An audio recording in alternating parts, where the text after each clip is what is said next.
오늘은 끔찍한 계획을 세워 본처와 남편을 살해하도록 사주한 어떤 양반집 여인 이야기입니다. 구독과 좋아요 그리고 알람 설정 부탁드립니다. 재미있고도 좋은 글로 보답하겠습니다. 옛날 한양 땅에 김생이라는 젊은 선비가 있었다. 과거 시험 준비하는 틈틈이 무예를 익혔는데 공부는 안 하고 무예에만 열중해 그 실력이 상당한 수준이었다. 어느 날 밤 꿈에 어떤 여인이 나타났는데 생전 처음 보는 사람이었다. 나타나서는 자기가 원래 북촌 이정승의 며느리였는데 아무런 죄도 없이 억울하게 죽었다면서 자기를 살해한 놈을 잡아내서는 원수를 갚아달라고 부탁했다. 그런 다음 자기의 시신이 어디에 있으니 이정승에게 연락해서 제대로 된 묘를 쓰게 해달라고도 부탁했다. 말을 마치고는 홀연 사라져 여인이 간 곳을 알 수 없었는데 깜짝 놀라 깨어보니 꿈이었다. 깨어나서는 아무리 생각해봐도 그 여인이 나타난 연유를 알 수 없었다. 게다가 자기는 말이 선비지 거의 날건달이나 다름없는데 이런 나에게 부탁하다니 어안이 벙벙했다. 자는 둥 마는 둥 하다가 아침에 일어나니 머리가 몹시 무거웠다. 아무리 개꿈이라고는 하지만 책 읽을 마음이 나지 않아서 훈련장에 나가서는 하루 종일 활을 쏘았다. 꿈에 나타난 여인의 소원을 들어줄 생각은 전혀 없었다. 해가 질녘 활쏘기를 마치고 돌아오는 길에 문득 어떤 여인을 태운 가마와 마주쳤다. 가마와 앞서거니 뒤서거니 하며 가던 중에 불현듯 가마의 창이 열렸다. 순간 가마 안이 보였는데 어떤 여인이 소복을 입고 앉아 있었다. 그 모습이 모란꽃보다 아름다워서 불현듯 욕망이 치솟아오르며 마음이 둥둥 뜨며 어지러워졌다. 저 아름다운 여인은 누구네 집 며느리일까? 소복을 입은 걸 보니 상중임이 분명한데 우선 따라가서 그녀의 집이 어디에 있는지 어떤 사정을 가졌는지 확인해 봐야겠다. 속으로 이런 생각을 하면서 계속 뒤를 따라갔다. 가마는 큰 길을 따라 북촌으로 들어가더니 곧이어 커다란 저택으로 들어갔다. 가만히 저택을 살펴보니 뒤쪽 담장이 작은 언덕을 끼고 있어서 그리 높아 보이지 않았다. 어느덧 날이 저물었기에 담장을 넘어가 여인이 거주할 것 같은 별당 쪽으로 다가가서는 숨을 죽이고 방 안을 엿보았다. 여인은 등잔불 곁에 앉았는데 마치 누군가를 기다리는 듯하였다. 여인이 일어나더니 이불을 꺼내 바닥에 폈다. 잠시 뒤 후원의 대숲에서 인기척이 났다. 김생은 기겁하여 몸을 숨기고서 그쪽을 살폈다. 그랬더니 어떤 흉악한 놈이 대숲을 헤치고 나와서 그녀의 방 뒤 창문을 두드렸다. 그 순간 안에서 여자가 방문을 열고 나와 놈을 맞아들였다. 김생은 다시 그쪽으로 다가가 창틈으로 엿보았다. 안에서는 놈이 여자를 끌어안고 온갖 음란한 짓을 다 하고 있었다. 한바탕 일이 끝난 후 여자가 일어나더니 술상을 가져와서는 잔에 술을 가득 따라 놈에게 건네주었다. 갈증이 났던가? 놈이 술 몇 잔을 단숨에 들이켜고는 여자에게 물었다. 오늘 성묘하러 가보니 어땠어? 슬프던가? 여자는 미소를 머금은 채 대답했다. 나한테 당신이 있는데 뭐가 슬프겠어요? 헌무덤을 쓴 곳에 무슨 감회가 있다고. 그러더니 한바탕 몸을 더 섞고는 이불 속에서 알몸인 채 서로 끌어안고 누웠다. 아무리 생각해도 이 일은 어젯밤 꿈과 연결이 있어 보였고 놈은 이정승의 며느리를 죽인 범인 같았다. 그렇다면 저 여인도 분명 이정승의 며느리였던 여인과 관련이 있어 보였다. 그러자 그녀를 품고 싶었던 그때까지의 욕정이 안개 흩어지듯 사악 사라져버렸다.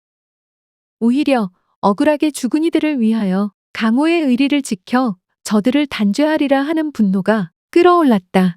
김생이 생각해보니 놈은 살인자임이 확실했지만 여인의 경우는 아직 확실하지 않았다.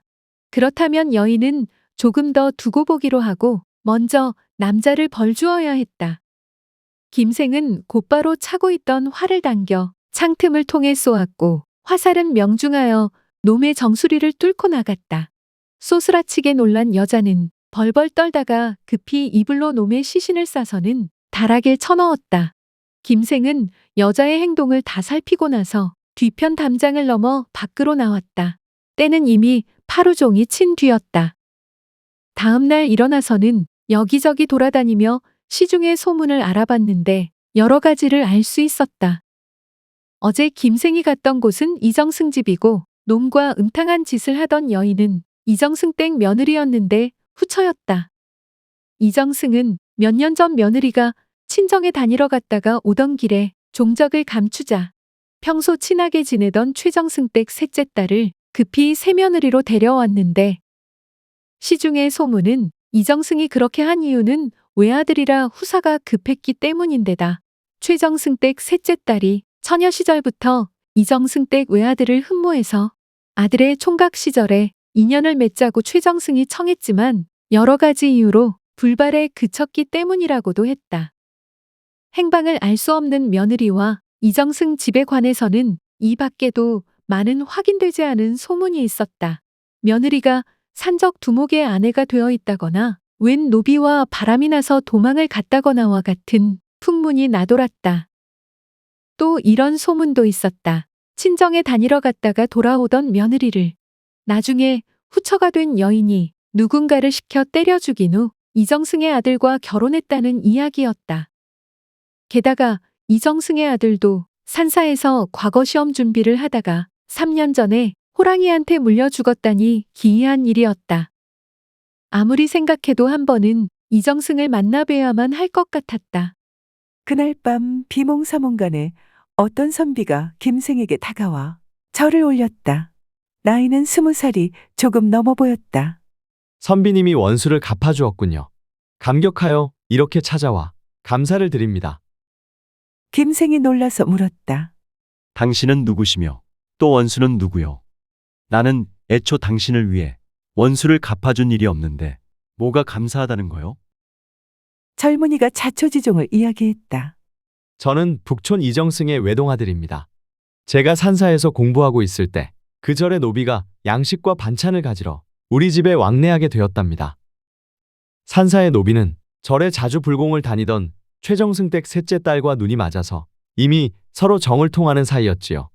그때는 몰랐지만 세상을 떠나 이승과 저승 사이를 떠도는 신세가 된 지금은 다 알게 되었답니다. 제가 산사에서 과거 시험을 준비하는 사이에 음탕한 후처가 노비와 짜고 저를 없애려는 끔찍한 계획을 세웠지요. 한 번은 제가 부모님을 만나뵈려고 가는 길에 노비놈과 동행하게 되었는데 아무도 없는 곳에서 저를 쳐 죽였지요. 저의 시신은 노비놈이 산 뒤편 바위굴 속에 유기해 버렸답니다. 저는 원통하게 죽었으나 저 원수놈들에게 보복할 길이 따로 없었지요. 어젯밤 당신이 쏘아 죽인 자가 바로 그 노비놈이고 같이 있던 여자는 후한무치한 제 후처랍니다. 덕분에 원수에게 서력했으니 뭐라고 감사를 드려야 할지요. 한 가지 더 부탁이 있습니다. 제 부친을 뵙고 저의 시신이 있는 곳을 알려주시어 제대로 된 묘를 쓰게 해주십시오. 그렇게 해주신다면 이보다 더 큰 은혜가 어디에 있겠습니까? 말을 마치고는 홀연 사라져 간 곳을 알 수 없었는데 깜짝 놀라 깨어보니 꿈이었다. 이틀 연속 죽은 본처와 그 남편이 꿈에 나타나다니 참으로 기이하다는 생각이 들었다. 다음 날 아침 이정승을 찾아가 자기 이름을 알리고는 집 안으로 들어갔다. 수염이 허연 정승이 김생을 맞아 자리에 마주 앉았다. 김생이 먼저 정승에게 여쭈었다. 자제분은 몇이나 두었는지요? 묻는 말에 정승은 눈물부터 흘렸다. 이 늙은이가 운수가 나빠 쉰이 넘어서야 사내 아이 하나를 얻었다오. 그 아이를 손에 쥔 구슬인 양 애지중지하다가 16살이 되자 후사가 급해서 장가를 보냈소이다. 아들 며느리의 금실도 좋고 해서 이제 후사만 기다리면 되겠다고 생각하고 있었는데 아들이 산 사이에 과거 공부를 하러 가게 됐다오. 잘 되었다 싶어서 아들이 집에 없는 틈을 타서 며느리를 근친 보냈지요. 그런데 친정나들이를 갔다 오던 며느리가 갑자기 행방불명되었다오. 넋을 잃고 정신을 못 차리는 아이를 보다 못해 새로 장가를 들였다오. 그러던 중 아이가 조금은 안존되는 듯하여 산사에 다시 보내 과거 공부를 시켰소이다. 한데 그만 호랑이에게 물려가 죽고 말았다오.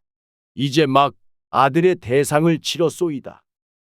김생이 말을 꺼냈다. 제가 두어 가지 의아한 일이 있어서 찾아왔습니다. 우선 저를 따라 아들과 며느리의 시신이 있는 곳으로 가보셨으면 합니다. 이 말에 이정승은 너무 놀라서 울부짖듯 물었다.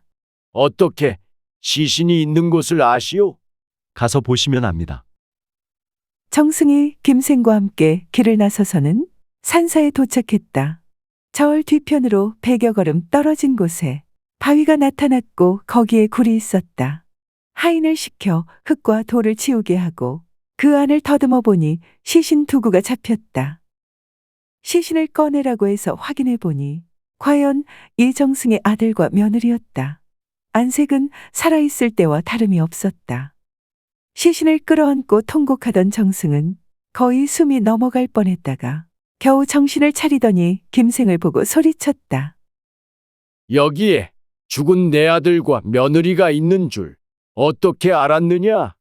필시 자네가 한 소행이렸다. 어이가 없어 자기도 모르게 김생이 웃었다.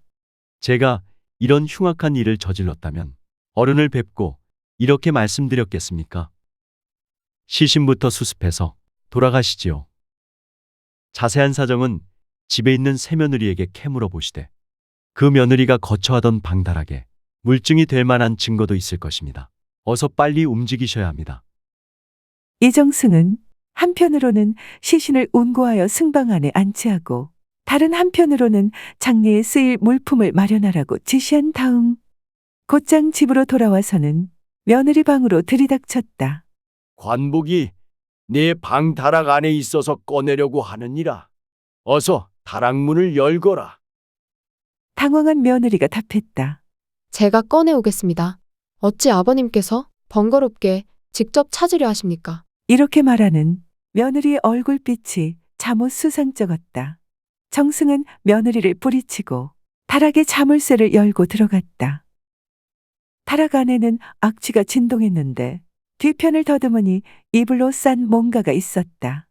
이것을 끄집어내라고 하여 살펴보니 예전에 심부름 다니던 사찰 노비의 시체였다.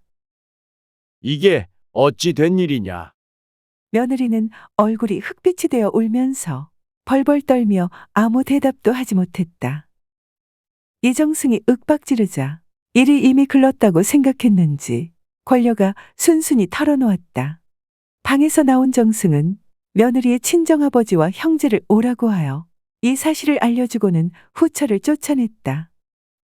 친정아버지가 그녀를 데리고 가서 어떻게 처리하던 전혀 개의할 생각이 없었는데 들려오는 소문은 흉흉했다. 이정승은 아들과 며느리의 시신을 수습하여 장사 지낸 후 선산에 안장했다. 며칠 있다 김생의 꿈에 죽은 부부가 찾아와서는 몇 번이나 절을 올리면서 감사의 뜻을 표했다. 선비님의 은혜는 갚을 길이 없군요. 다만 과거날이 머지않았는데 이번 과장에서 나올 시제는 제가 평소에 지었던 글이랍니다. 제가 외워서 알려드릴 테니 선비님은 이것을 받아 썼다가 과장에 들어가면 시지에 써서 제출하세요. 반드시 장원 급제할 수 있을 겁니다. 그러면서 시 한 수를 외워 전해주었다. 시의 제목은 가을바람에 부끄러운 마음 일어나네였다. 김생은 이를 받아 써두었다. 과거날 김생이 과장에 들어가서 시의 제목을 확인해 보니 정말 이정승 댁 아들이 가르쳐준 그대로였다. 그는 곧장 시를 적어 제출했다. 얼마 있다 방에 나왔는데 김생이 장원으로 급제했다. 과거 시험 공부하기 싫어서 매일 활통만 메고 다니던 반쯤은 상 건달이었던 김생이 마음을 다잡고 숨은 덕행을 베푸니 이런 좋은 일이 생긴다고 김생을 아는 사람들이 매우 좋아했다. 그의 성명을 사마방목에서 찾아보면 누구인지 알 수 있겠지만 굳이 확인해 보지는 않았다.